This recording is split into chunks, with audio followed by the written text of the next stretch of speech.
Hey everybody, it's Master Gallengeist here, bringing you my review for Invincible Iron Man issue 600. And I really enjoyed this issue and think that it did a good job of capping off Bendis' run while celebrating Iron Man's milestone of issue 600.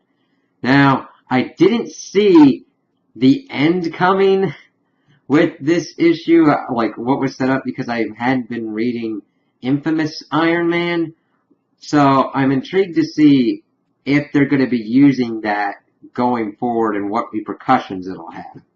So, this issue starts off and we see that AI Tony is narrating it throughout, but we don't get any kind of definitive end with him. So, I'm intrigued to see what they're going to do with him. He could be a really great, asset, or he could become a villain. So I'm interested to see how he's going to be used and what he's going to be utilized for. But he starts off talking about Tony and his decision to bring back Rhodey and try to bring him back, because he's thinking, if the same thing that brought me back could bring him back, I should try and do that, because he feels guilty for Rhodey's death, even though he wasn't really involved. And AI Tony pretty much narrating this, getting us inside Tony's head, was a really good device, and how that Tony came down to it to just arithmetic. How many people Rhodey has saved as a hero, and that's all that it really takes for him. And of course, AI Tony's talking about humans and morality and all that kind of stuff, and what he's trying to figure out with that, and how we gamble on things that we really shouldn't. But we find out that it works out, and that Rhodey's back, and he's wondering if he'd actually died, or if this was just a prank that that Tony had shaved them, and it was just a prank on Tony's part on him. But Tony's just happy that his friend's back, and he's going well, are you okay? You got any weird cravings or whatnot, for brains and all that? And he's no, I've just got a craving for Atlantic City kettle corn. I'm yeah, it's a good one. So seeing this, Tony then unlocks the things that he had put on Friday, and Friday's what the hell is going on? I could have helped with this. And Tony's you're programmed not to. He's well, listen, we gotta go do some stuff, so let's get to it. We then cut to Riri Williams and Da Vinci, and how Da Vinci's explaining why he created S.H.I.E.L.D. and what he was hoping for, and he'd seen it evolve and eventually pretty much be destroyed, and how he wants to create something new and something different. So I'm ooh. Alright, let's kind of see what his plan is. And he's taking him through his kind of base operations, and we see other younger heroes that are being trained by Blade. And it's really cool. I hope that they bring that in more. We also see that Cable is also involved with this, so I'm yes! Bringing in these kind of interesting, kind of other underutilized characters and just do them in some kind of interesting way. I love when that happens. So, he asked Riri if she wants to train up with Blade, and she's no, I got the suit and everything, but then Blade starts whooping her ass a little bit. And she's yeah, I get it. And I'm thinking, yeah, Tony had to get this too. That's why he decided to train with Captain America, so that way he can have hand-to-hand combat skills. Because the armor is just an extension. The tool is your brain and your body. You gotta be able to do that kind of stuff. I'm I'd accept being trained by Blade. I'm yeah, that's if Goku came down out of nowhere and be hey, you want to be trained? I'm there's no universe where I say no in this scenario. Yes. So, and I think that was interesting how that was handled. They then bring in Miles, and he's not in a Spider-Man outfit. We got to kind of draw that comparison, because Riri was brought in her Ironheart outfit. And it was kind of cool seeing Miles' mom introduce herself to Riri, and then Riri kind of pulled Miles aside and be what's going on here? Why aren't you in your Spider-Man outfit? And he's there's vampires and stuff here. What about Da Vinci? What's going on? He's hey, we'll kind of explain what's going on and figuring out this kind of thing. I'm yeah, Da Vinci is really interesting. That's a cool twist, and I hope that they kind of get with that a little bit more. So, we then go to Amanda and Jude, and Jude is pretty much trying to hone in how much Amanda betrayed him, and how he wants to talk with his son and know his son.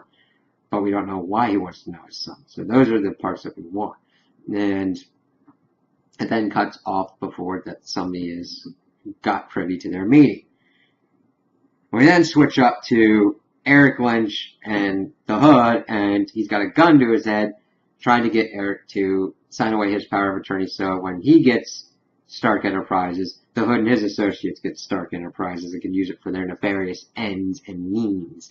So Eric's about to do that, but then Doombots come in, and Doom's trying to handle everything going on. And out of nowhere, Tony and Rhodey show up, and Tony's up in his Extremis armor. I'm like, yes!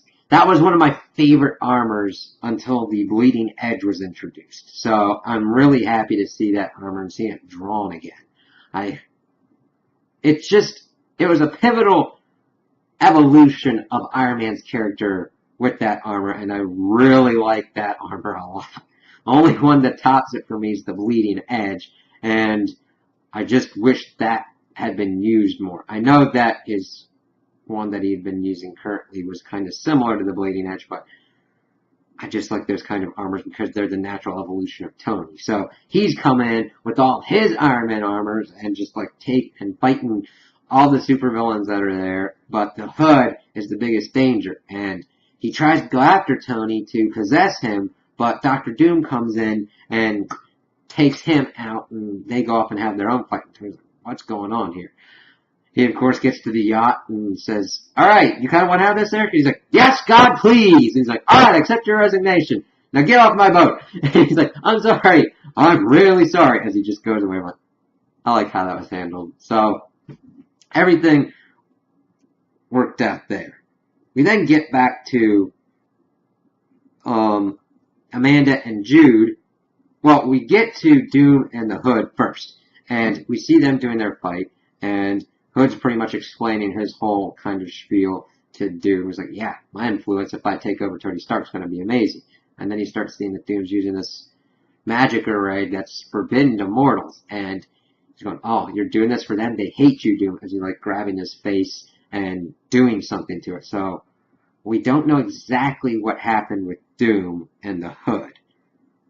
We then get back to MJ is the one that popped up with Amanda and Jude's meeting and shoots him, and then he unleashes a horde of Hydra people. That's of course when Riri, Da Vinci, and the rest of them show up to kind of start tackling all the Hydra people, and pretty cool fight scene. And then we get that Jude's trying to run away, but Tony pops up and blasts him unconscious, and everybody's like, alright, this is awesome, glad to see you back, Tony. He's like, yeah, is that Doom back there? No, that's Da Vinci.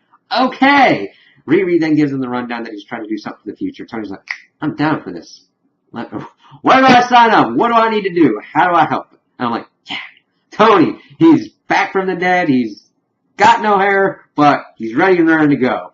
And seeing Riri being like, hey Rhodey, hey Colonel, hey Miss Williams, and it's just cool to see all these people back together, and all that kind of brought back to a nice kind of just conclusion to what's been going on. Everybody's been trying to get Tony back, and now he's back, and we got Rhodey. So I wonder, Carol probably felt bad for beating Tony into unconsciousness, almost killing him, and feeling bad also for the death of Rhodey. So it'll be interesting to see, hey, Carol, I'm back.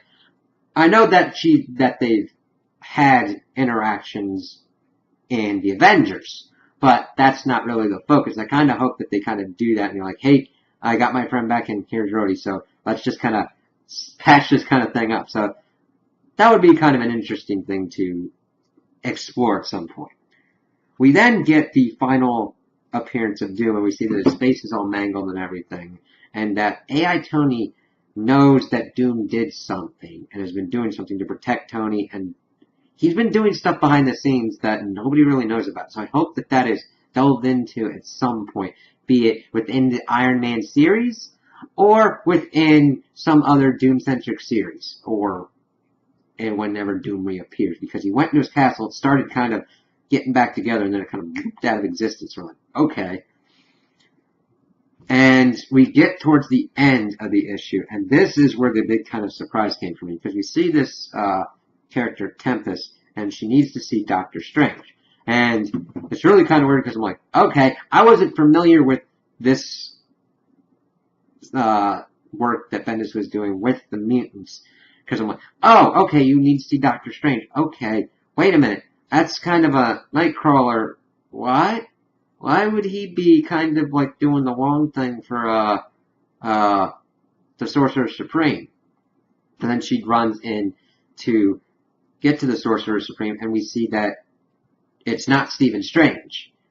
And I looked into it, it's not magic either. It's Tony Stark.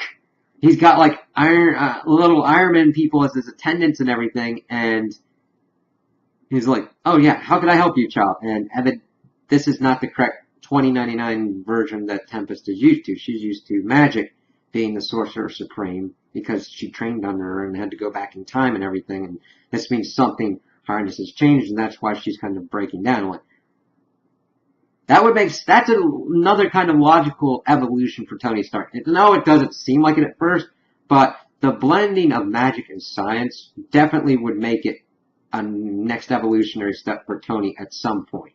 And that this had also been talked about in Infamous Iron Man as well. So I would really, I know it's kind of a different thing, but I also like Doctor Strange as well and the whole Sorcerer Supreme and magic, and having them kind of fuse with this, I would kind of like to see that kind of happen at some point and just see what kind of rolls from it, because I'd really like to see how Tony handles that kind of stuff versus how Strange and other magic users deal with magic. So that was kind of cool. But this was a nice end cap for Bendis' run, and I'm really looking forward to seeing what Dan Slott's got for Iron Man and what he brings to Iron Man's stable and how he uses all these characters that we've heard about that he's going to be bringing back. So I really like this issue. I liked all the different kind of art styles that were used throughout. They cleanly placed it so it's not like kind of, oh god, we've got all different kind of art all over the places. And they did the armors awesomely. Armor artwork is a big thing for me in these kinds of, in Iron Man comics, and they just did a great job overall with everything. So I was really happy with this and can't wait to see what's coming next. So those are my opinions on the issue. Tell me what you guys think in the comments below. If you liked it, if you didn't like it, if you agree with me, if you disagree with me. Also like and subscribe, and I hope you have a good day.